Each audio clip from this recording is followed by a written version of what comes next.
up everyone? Welcome back to the channel. This is going to be how to replace or put on a valve cover gasket for your 99 to 04 4.6 liter 2 valve Mustang. Now I wanted to check, I was hearing a little noise coming from the exhaust, but it sounded like a little tick. So rather be safe than sorry, took the valve cover off. Show you what I'm talking about. Here you go.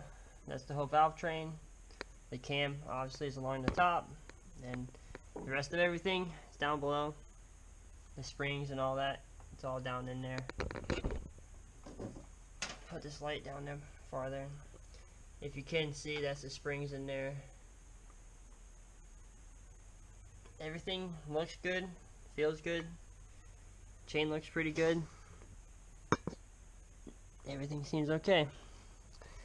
Nothing seemed loose, so I don't know. That's still not a sure indication that there's nothing wrong. First off, I'm no engine mechanic. I don't build engines. I have rebuilt one engine in the past, and it was a 4.6, but it wasn't a modular 4.6. So I went to O'Reilly's, picked up the Felpro gasket set. Obviously you have to get a set, I only need one, but oh well, I'll have a spare. Before I get the gasket out though, I want to go over it. Getting this out was a pain. The valve cover didn't really want to come out because you have to clear over the cam, and it likes to hit over here on the brakes assembly. So what I did was, obviously I unplugged all the coils, all the injectors, so that way I can move this whole wiring harness way up and over. Also what I did was the wiring harness had a little clip holding it on there and down there. I went ahead and popped them off just so it had more room to move the wire harness over.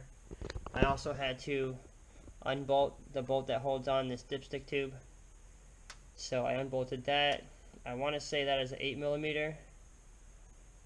I also had to take out the back coil. That's what's sitting right up there, and I had to push over this injector a little bit just because it was hitting. It's very tight. Getting it in, getting it off. Getting it in, I'm sure it's gonna be just as pain in the butt as getting it off, if not worse.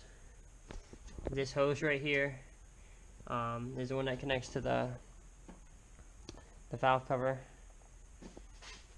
And then also I had to take off the bracket that holds this power steering fluid. Usually the bracket goes right there. This is what it looks like. Sits right there, down there. I took that off. 13mm for these, I think, and then I want to say 10 for those. Those three were the ones that were holding it on.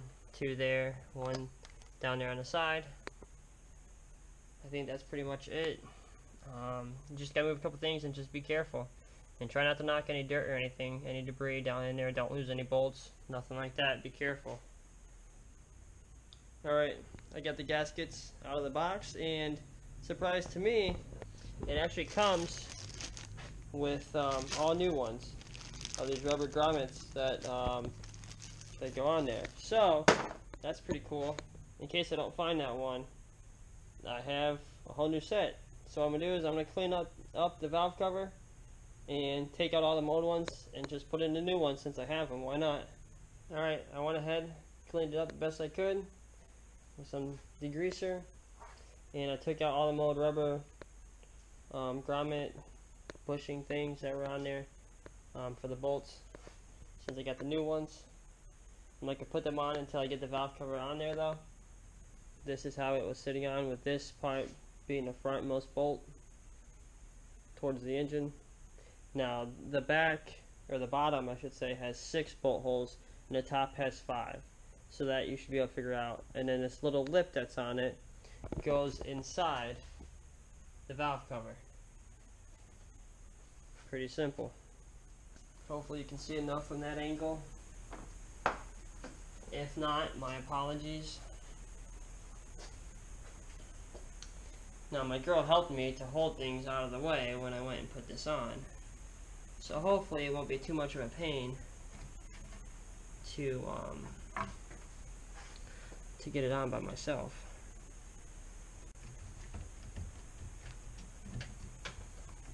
Okay, it seems on pretty good. I'll show you. There you have it. Now I'm gonna try to slip it on. Now when I took it off, I kind of pulled it out this way, but I pulled it underneath this wire assembly. So let's see if I can get it on without having to do that. Oh, this is a nightmare. I mean, if you could take more stuff out of the way, that would work, but I really didn't want to have to.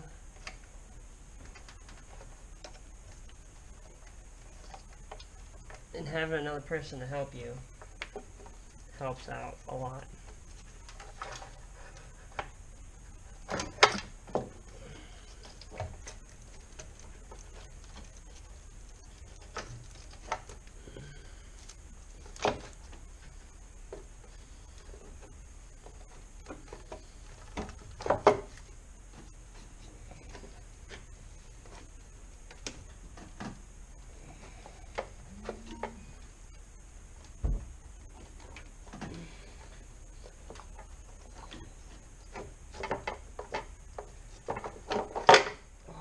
Go. I got it to pop on. You're just gonna want to hold it dead in place until you get a few of the bolts lined up. There you have it, and it was catching on all these, but that's why I have everything loose, so I can just simply move it, and then I can move these back to where they were.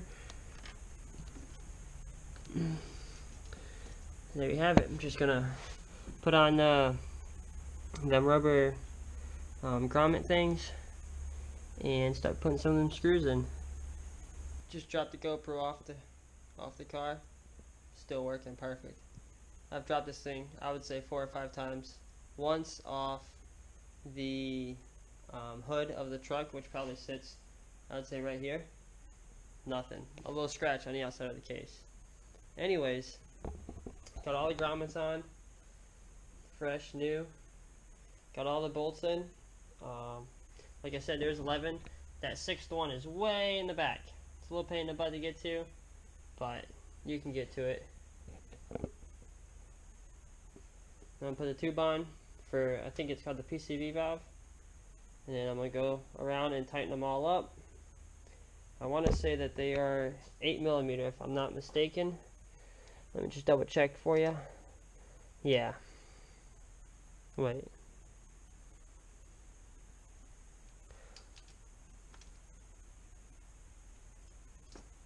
$8mm or 5/16 will work.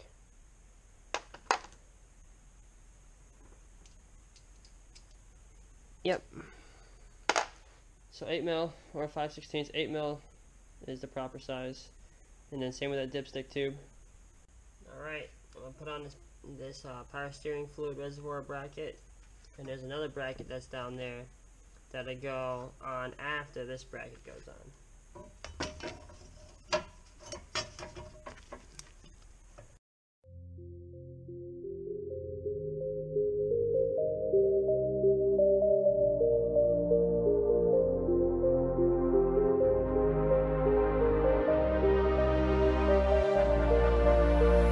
Alright, you guys don't need to watch me fumble with this.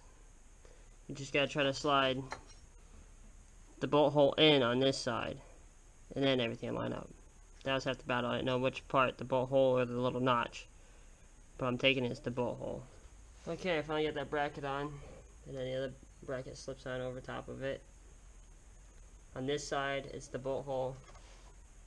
That side, it's just a notch for the bracket for the power steering fluid reservoir, and then the other bracket has 2 drilled out holes. That's pretty much it. Now I just gotta bolt the bracket up and then bolt the power steering reservoir to the bracket, and I'll put that hose back on over there, and then I think that's it. I just gotta get a new hose for the fuel line. That one's garbage. so I won't be able to start it up tonight. That's pretty much it. Just a lot of little tedious things. What's up, everyone? It's been a few days, but hey, back at it again. I was able to yesterday after work go and get 2 different size hoses. Since my crossover hose for the fuel rails in the back was shot. I mean, it was bad. And what had happened was,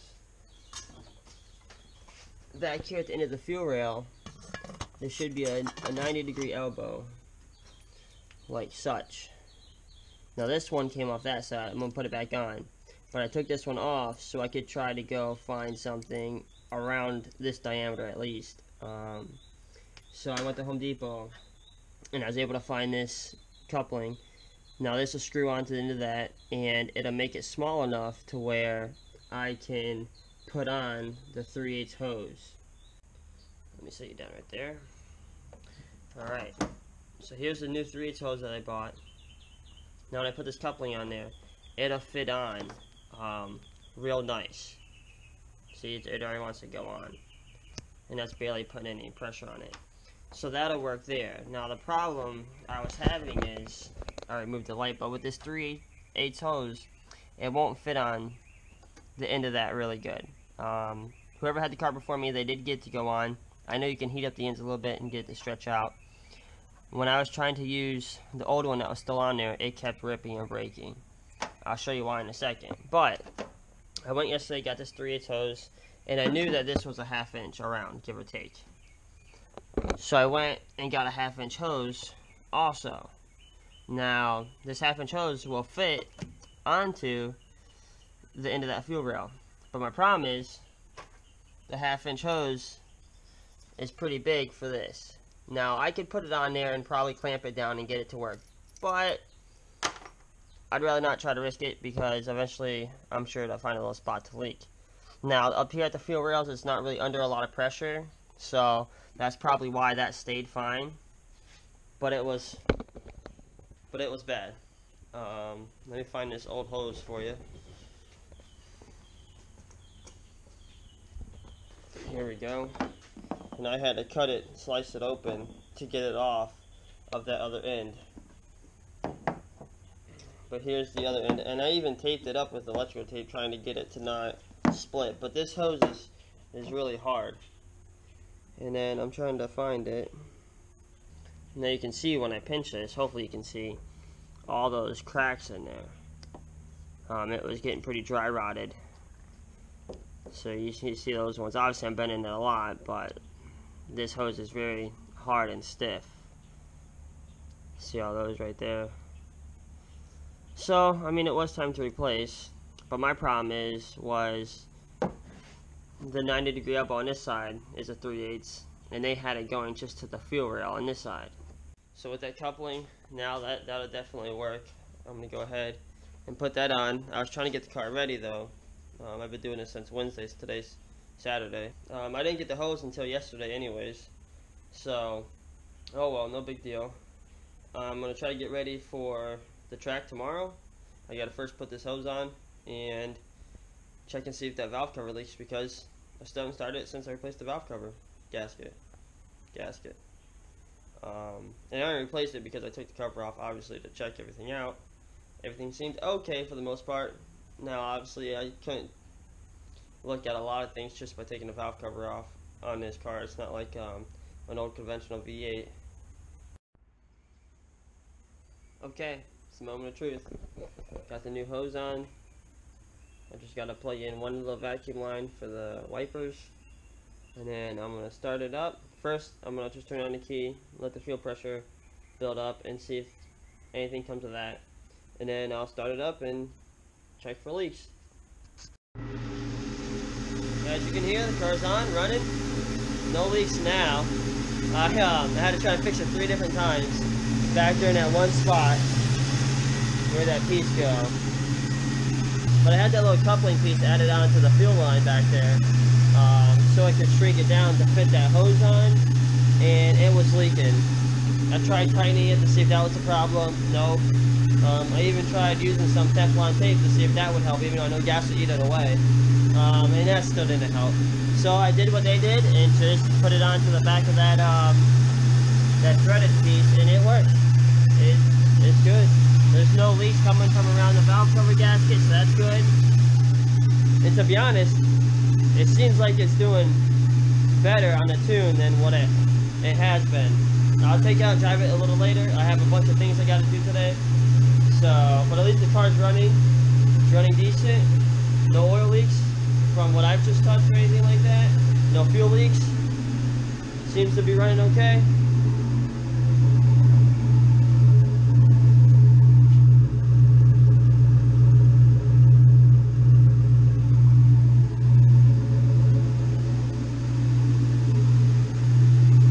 That's how to replace your valve cover gasket, and a couple of little things like your crossover hose if you needed to. Just trying to do a little bit. Got to get ready for trying to get ready for the track.